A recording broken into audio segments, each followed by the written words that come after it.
నమస్తే న్యూస్ 24 తెలుగుకు స్వాగతం. వార్తలను ముఖ్యాంశాలు చూద్దాం. అనంతపురం జిల్లాలోని నార్పల మండలంలో వెలిసిన శ్రీచక్ర శ్రీ వెంకటేశ్వర స్వామి సన్నిధిలో ముక్కోటి ఏకాదశి వేడుకలు ఆలయ కమిటీ వారు ఘనంగా నిర్వహించారు. ముక్కోటి ఏకాదశి రోజున వేకువజామున 3 గంటలకు ఉత్తర ద్వార దర్శనంతో పాటు స్వామివారి పంచామృత అభిషేకం, స్వామివారి కళ్యాణం మరియు సాయంత్రం స్వామివారి గ్రామోత్సవం, ఇతర పూజా కార్యక్రమాలు వీటితో పాటు అన్నదాన కార్యక్రమం నిర్వహించారు. ఆలయానికి భక్తులు పోటెత్తారు.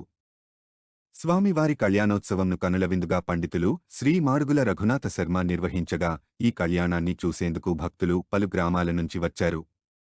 పూజా కార్యక్రమాలు మరియు స్వామివారి కళ్యాణంను మొరుసు రమణారెడ్డి మరియు వారి కుటుంబ సభ్యుల ఆధ్వర్యంలో నిర్వహించారు.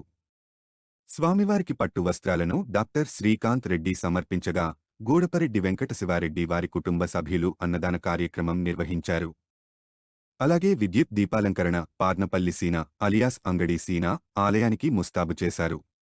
స్వామివారి ఆలయం అంతటా భక్తుల గోవింద నామస్మరణతో మారుమ్రోగింది.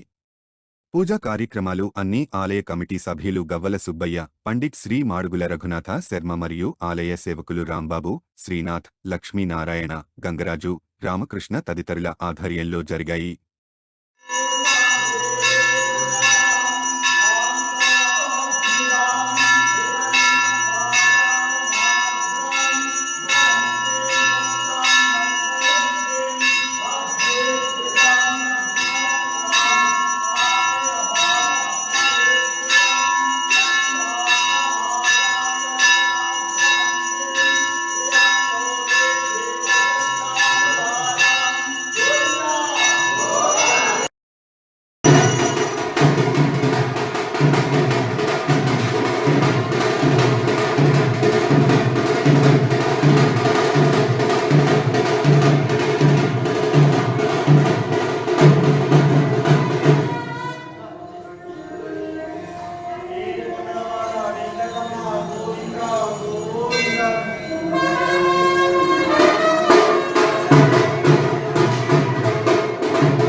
ముందర పోతావా?